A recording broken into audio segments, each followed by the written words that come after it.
inside our house.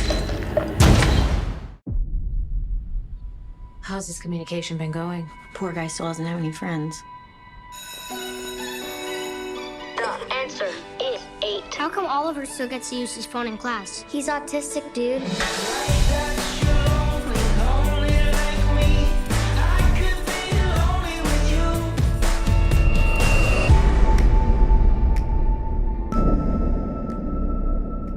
I just want to be your friend.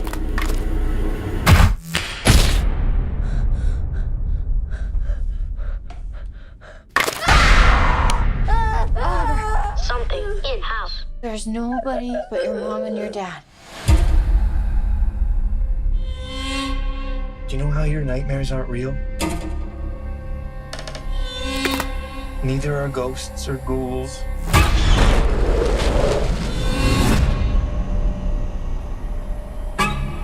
What are you staring at? Hey! What's this? This is Larry. He isn't from the world you know. Larry just wants a friend. Maybe we should stop reading. Will you be Larry's friend?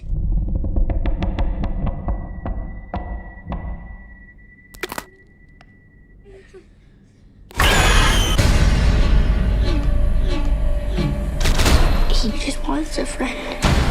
Hello? This thing wants our son. A friend. He just wants a friend. Stay away from my son! Did you turn it on? Finish the story.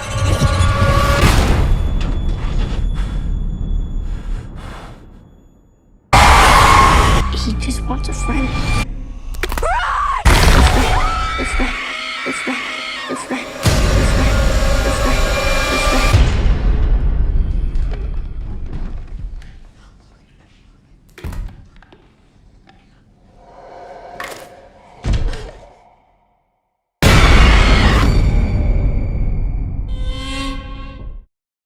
Wonderful. All righty. That's great. Mate, thank you so much for joining us on Screen Watching, and congratulations on a terrific little supernatural thriller.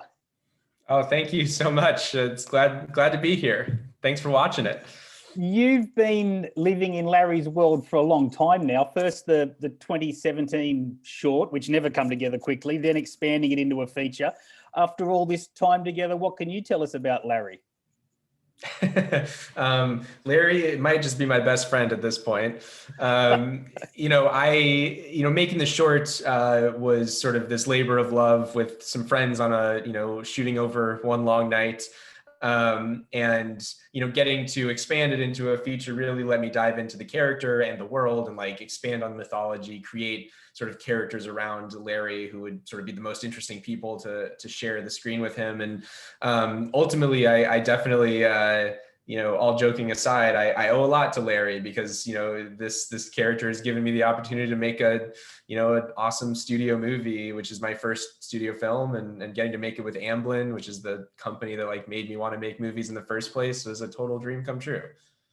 Well, that leads me straight into my next question. This is the film of someone who clearly loves horror movies, and the scene with the newspapers in the empty car park, and I don't want to give anything away, but that's inspired stuff. What are the horror works that I guess continue to inspire you? Yeah, I do love horror of all kinds, both films and also live horror theater and haunted houses, which I used to run a haunted house for many years. I am inspired a lot by movies like Poltergeist, Jaws, The Conjuring, The Ring, Insidious. I love all sorts of horror movies. I have a pretty broad taste and I try to seek it all out and watch everything. And I love movies. And so I just always get inspired and always sort of find little tidbits that I'm like, oh, that's what an original way to say that, or to, have that scare. And I don't know, I just tried to be as original as I could with the scares and with the characters in this film. Mentioning Spielberg there conjures images of his great sort of mother characters, from Jo Beth Williams and from Jaws, what's her name, Lorraine Gary, and people like that. And Gillian Jacobs certainly has that element as well. What were her strengths? both as an actress and what did she bring to the production when she was cast as Sarah? Yeah, I mean, Gillian is amazing. She's a wonderful sort of classically trained actress that most people know her from like her comedic roles. And I always love the idea of taking someone who's known from comedy and like showing kind of everything else they can do, because I genuinely believe comedy is the hardest thing to be able to do as an actor. So, you know, it was no shock to me that she was more than capable of you know, pulling off this role. And she just brought so much to it, so much empathy for the character and for the family. She really created such a bond with Azhy, who played Oliver. And she also just was a joy to have on set because she's like a filmmaker herself. So she would like get super jazzed by doing like the complicated wonders I wanted to do, or, you know, being in those suspense sequences and stuff. And she was just awesome. I mean, she would hang by the monitor with me when she wasn't in scenes, and we'd like just, you know, talk about stuff. And I really can't wait to work with her again.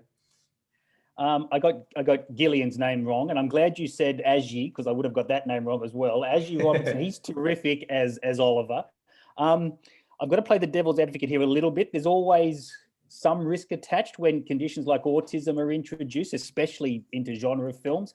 What guidelines did you set yourself to ensure the portrayal of someone on the spectrum was respectful, was truthful?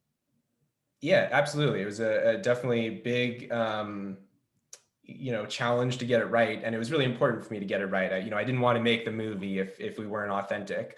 My wife works with autistic children. She's an early interventionist. So over the years, I've gotten to know so many wonderful kids on the spectrum and their families, and learned a ton about them, grown just such an understanding and a love for the community. So it was long important to me to make a movie about a kid, you know, on the spectrum.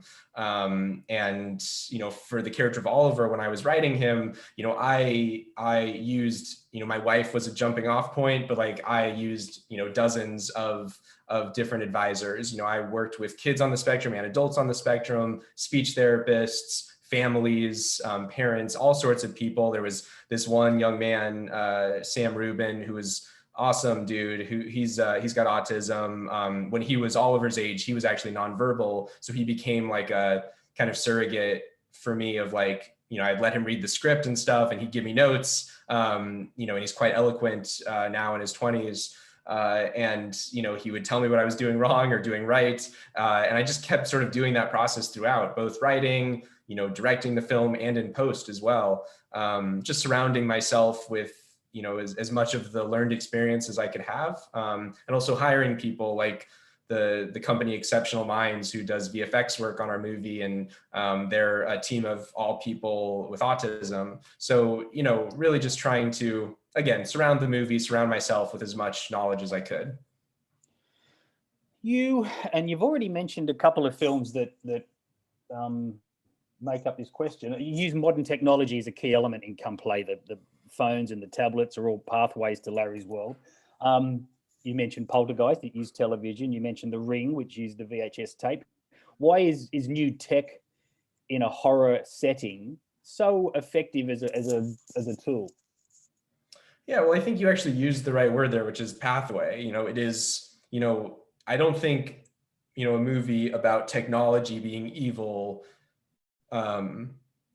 I don't want, anything is possible, right? But I didn't see the version of that was scary. Because screens are innocuous. To me, you know, what the screen became a stand-in for was whatever, you know, the old book or the old amulet or the VHS tape, right? It is the means to communicate with the evil. It is not the evil itself. So what I tried to do, you know, in the making of the film was like, yes, the technology is what's creating this window to Larry, but I tried as much as possible to sort of let the technology fall away and make it more about the primal fear of Larry, the monster. That's what we're truly afraid of. It's what we're seeing through the screen. It's not the screen itself.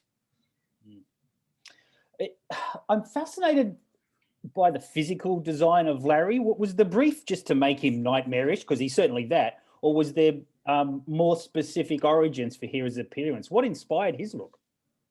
Yeah, so the original look honestly came from this monster that I had made in one of my haunted houses I used to create. It was this stilts costume that I used to wear and scare people with, Oh, wow. very long arms and legs. And that's what I used in the short film, because I like had the monster costume I made still in the garage, and I was like, let's get that out, let's make a short film with some friends. So there was already sort of like a general silhouette I liked, but as the character of Larry evolved and he became this sort of lonely, misunderstood monster, my sort of direction to the Jim Henson Creature Shop, who created him, was to make someone who, yes, at first glance is scary, but ultimately it's someone that's quite lonely. And I wanted the physical manifestation of him to feel that pained feeling that he feels inside, that loneliness, that sort of uncomfortable feeling you get when you're alone in this world. I wanted that sort of in physical form. And so they really ran with that challenge. And I think they made something quite iconic, and it is both terrifying, but also someone that you can have some empathy for, and the way they move, the way their arms sort of stretch, the way they're never quite, straight up and down, they're always a little bit crooked. And that carried through to the sound design too, same sort of direction to our amazing sound team, to use these hollow sounds, things that felt pained and arthritic as they were moving, so it could feel painful as you were watching him.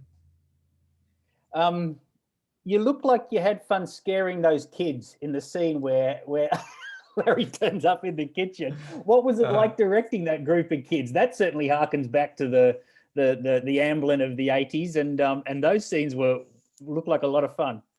Yeah, they were a lot of fun. I mean, we cast some amazing kids who were great. And then also, having a practical monster, this 9-foot tall puppet in the scene with them, I mean, that was huge, because I could actually, I'll never forget the first day they all showed up and I had this monster walking around, and it's all these puppeteers like operating him. So they actually got to look and see how tall he is and see how he moves.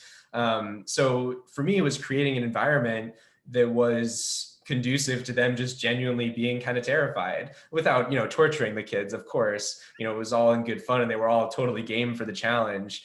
But it was fun because, in the best versions of horror movies, and you see this when you do test screenings and stuff, as soon as people are scared, they start laughing. And it's just like a natural human response to kind of, laugh with yourself, to sort of let out this sigh of relief through laughter. And so the kids were just like constantly like screaming and then laughing and just having kind of the time of their lives when we were shooting those scenes. Does Larry's loneliness go away, or can we expect Larry 2 somewhere along the line? Well, if enough, Aussie audience buys the movie, maybe we'll get the sequel. I think the movie definitely stands on its own. I think it's a complete journey, but of course, should the opportunity arise, I would love to make another one. There's plenty of other people that Larry would be going after, and there's lots more story to tell, I think. And lots of screens out there as well. So, mate, you've made a terrifically entertaining film, certainly scary, but there's a lot more to it as well. So, Jacob Chase, thanks for being on Screen Watching. And you can see Come Play via digital download from August 18 around Australia.